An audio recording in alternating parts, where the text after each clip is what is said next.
آنیاسه یوروپون، خیلی خوش اومدین به اولین ویدیوی آموزش زبان کره‌ای با یونا. خب بخش اول حروف الفبای زبان کره‌ای. حروف الفبای زبان کره‌ای شامل 4 بخشه. 1. حروف صدادار. 2. حروف بی صدا. 3. حروف دمشی و 4 حروف مشدد. این حروفی که میبینید الان براتون اینجا نوشتم حروف صدا داره. یعنی چی؟ یعنی همون حروفی که خودمون توی زبان فارسی خودمون داریم، مثل ا، او اینها. اولین حرف هستش.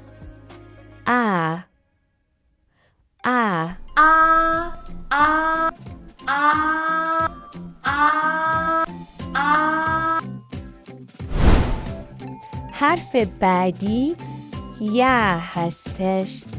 یا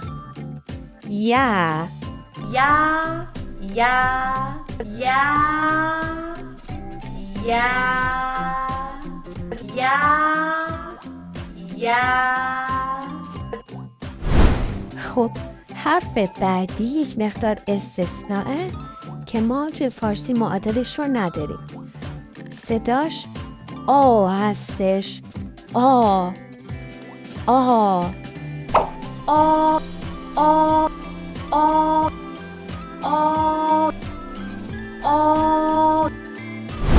خب حرف بعدی یا هستش. یا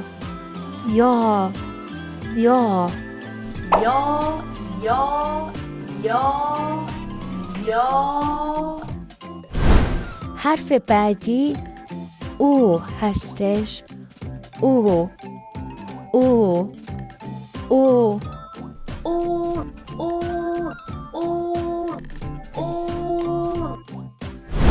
حرف بعدی یو هستش. یو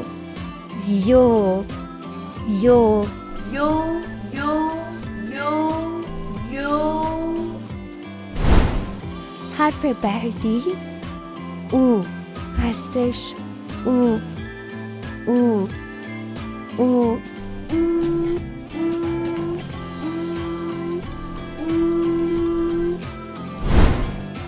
حرف بعدی یو هستش. یو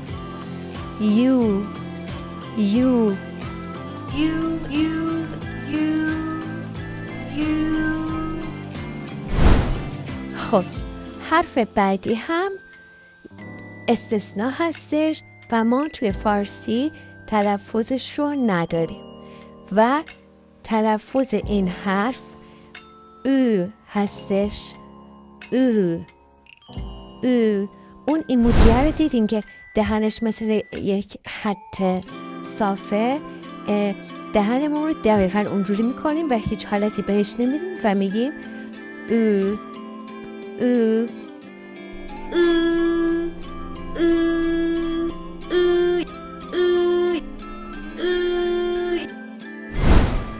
و حرف آخر ای هستش.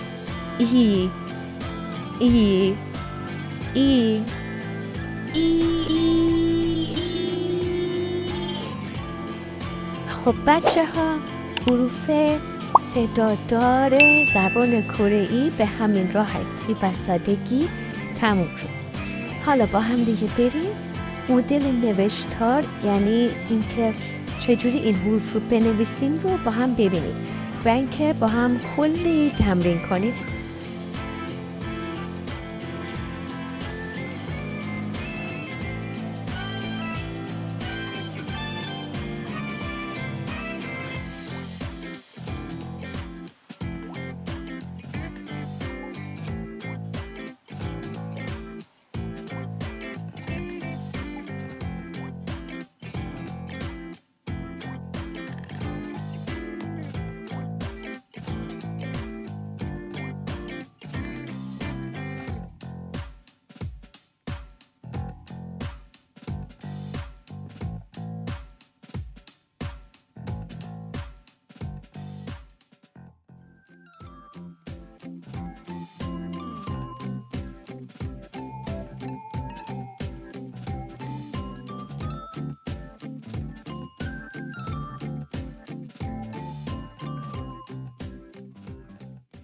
خب بچه اینم از مدل نوشتاری حروف الفبای صدادار زبان کره‌ای جلسه اول.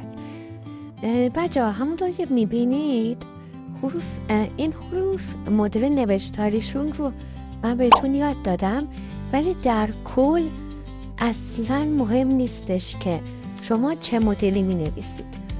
هر مدلی که دوست دارید میتونید بنویسید، یعنی هر جوری که راحت هستید. من خودم به شخص عدد 9 رو این شکلی می نویسم. مردم معمولا این شکلی می نویسن، ولی خب من این شکلی می نویسم.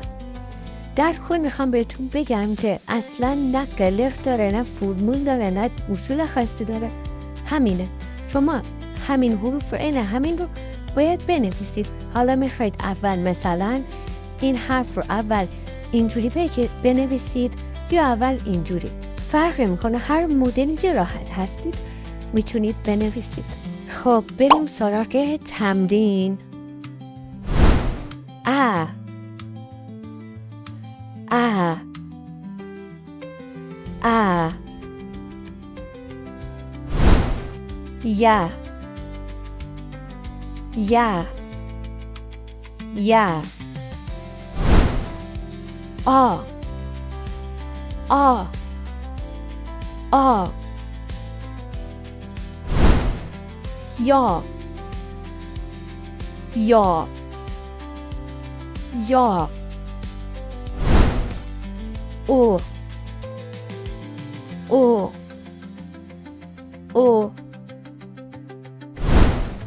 یو یو یو او او او یو یو یو او او او ای ای ای. خب کیوتا جلسه اول تموم شد. میدونم که الان خیلی هاتون میگید که وای چه زبان سختیه، چجوری یادش بگیرم، چجوری بنویسمش، اصلا مگه میشه اینا رو نوشت؟